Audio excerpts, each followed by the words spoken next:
friends, and welcome back to another video. Today I wanted to talk about some more things about anime conventions, because I definitely feel like anime conventions have changed a lot within the last couple years, and I also wanted to make a video detailing some more experiences that I have had and things that I have seen even at my little local cons. I live in a tourist city and yet we don't have any big conventions.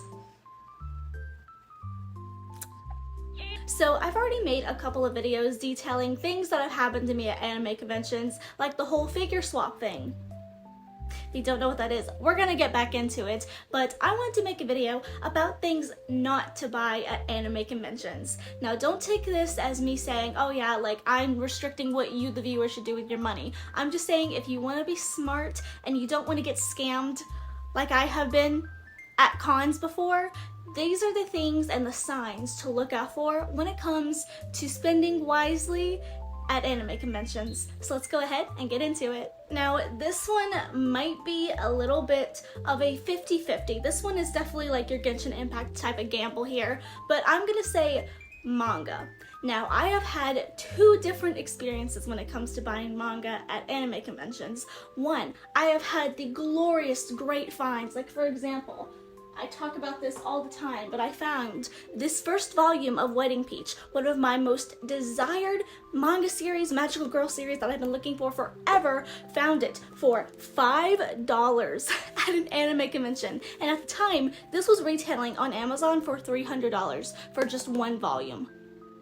This was an absolute great find, but I've also went to anime conventions and found manga that has just been in absolutely abhorrent condition. It's like they took it from a used library of like middle schoolers who just threw it around, ripped the pages off, colored it, put snot and stuff in it. I wish I could say that was my first time finding snot in a manga, because I do buy them used a lot of the times, but I have found a lot of snot in manga and it's not great. It's not pretty either. I don't want that in my collection, but I have seen a lot of manga that is in really bad condition being sold at anime conventions. I would say right here what you should do if you are, like me, a manga collector and you want more manga for your collection, do look for the person and what they are selling. I think if you look at the tub, because it's usually in a tub, manga's usually like in a tub or something, look through the volumes, look through the quality of the type of manga that they're selling, because that's going to be so... I found that if you see a couple manga series that look like they're torn or they're bent, discoloration, or just genuinely unkept and not very, nice looking, I do think that that shows a sign that whoever is selling it might not have got a good batch, a batch that was taken care of, or maybe in some cases are just looking to make a quick buck. I would definitely look through the tub and make sure that the manga that you are going to buy is up to your standard of quality. Now for me personally, I don't really mind if there is some discoloration on my manga, and I'll even show you, for example. This is a thrifted, very discolored version of Ouran High School Host Club that literally has tape on it. I bought this with tape on it because I simply did not care. There are things that I, as a collector, can kind of, get over. It's not the biggest thing in the world to be a little taped, in my opinion, but when I open up and there's snot, that's a bit of a problem. So definitely be on edge when looking through manga. Make sure you take a good glance at the manga and make sure there's no snot. I kid you not, there has been so much snot. Two, this one is one that I have seen recently. So I have not purchased one of these mystery bags, but I have seen a lot of other people detailing and even friends showcasing what they got from mystery boxes. Now, what I have seen, it does look like these mystery bags, mystery box items typically are the cheapest of the cheapest of the cheap when it comes to work / AI artwork. I have seen a lot of people posting that they'll go to a con and they'll pull out AI artwork. and this is kind of a scam in itself in some ways. I definitely think you have to find maybe a seller. I would say maybe try to find someone who makes their own art, someone who is an independent seller, and then maybe buy one of their boxes. Their blind boxes might be a little bit more credible because it's their work. Maybe they're just trying to get rid of some stock that doesn't sell as well, so they put it in a blind box. But I've come to see a lot of the people who make the mystery bags, like for example, if it's something Genshin Impact, Sailor Moon, it's typically AI or like really cheap stuff that is not worth the amount of money that you are spending on the blind box. So just be really careful when it comes to mystery bags, can I speak today? Mystery bags or blind boxes. And here comes my most famous con story. Be really careful of buying bootlegs. Yeah. So let's start this one off with my story time. When it was 2022, con had just reopened, my little local con that I go to every single year. I went to it by myself for the first time, and I came across a seller who had their figures just kind of displayed out on the open so that you can look at them and see them and then purchase them. And so I saw a couple, namely, I'll put like a little video or picture or something over here of this Sailor Moon figure. There's a couple other. I bought 2 Miku figures. They were so horrible, I just had to get rid of them. But I do still have this Sailor Moon one in my collection because, I mean, why not?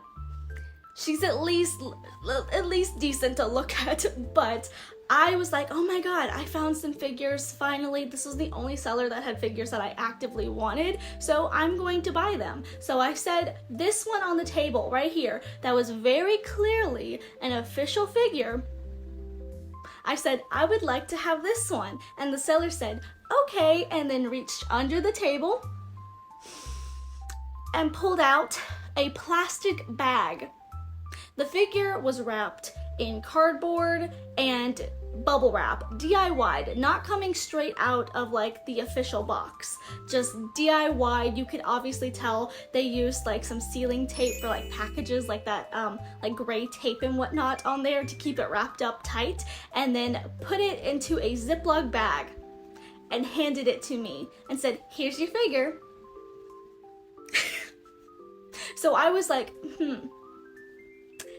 this doesn't seem right, but I literally can't open this right now to check, and it said no refunds anyway, so maybe I should have been thinking a little bit, but I truly didn't expect anything weird. The majority of people at con were selling figures in the boxes that they came from, the legitimate boxes, but this guy wasn't, so I did get a little bit of a weird feeling. But anyway, I did go home, open them up, found out that they were all bootleg figures. Very disgustingly gross bootleg figures. Like, one of them, I don't think it was mold, but it looked like mold. I bought a Sakura Miku, and the pink hair looked like she had mold in it. It was very obviously like an ink error, but it's like, it looks like mold. That's how bad it looked. Like, they were disgusting, and I paid like the full prices for these figures too. So it's like, this makes me upset, and I did email the con about that, and they did say that they were going to do an investigation. I've like literally recorded it for a vlog,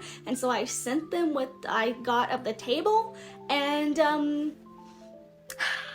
I really wish I paid more attention, but also I couldn't open it. It was like so sealed up. I couldn't open it, okay? Like, don't hate the player, hate the game. So that is my third thing that you really need to be careful about.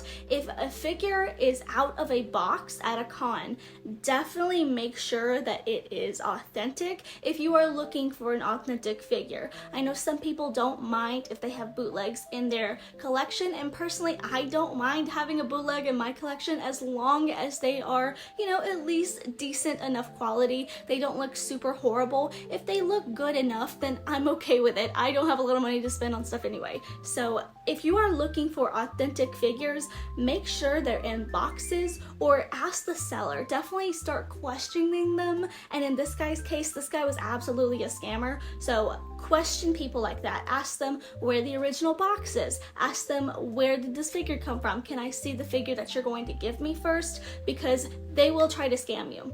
Especially if you are a younger person at a convention. They will probably try to take advantage and scam you. And last but not least, this is one that I live by, which is do not buy the food. Unless you are like low blood pressure and desperately needing food, just don't buy the con food. Just don't. It is so expensive. The lines are horrible. Just wait if you can, eat before you go, or maybe stop and get something on the way home. The con prices are so bad. Like I remember going to, at the time, I'll say this con because it no longer exists, but at the time there was a con called AARC or ARC where I live, and basically the nachos were like $10 for like a tiny little cup that looked like a Lunchable.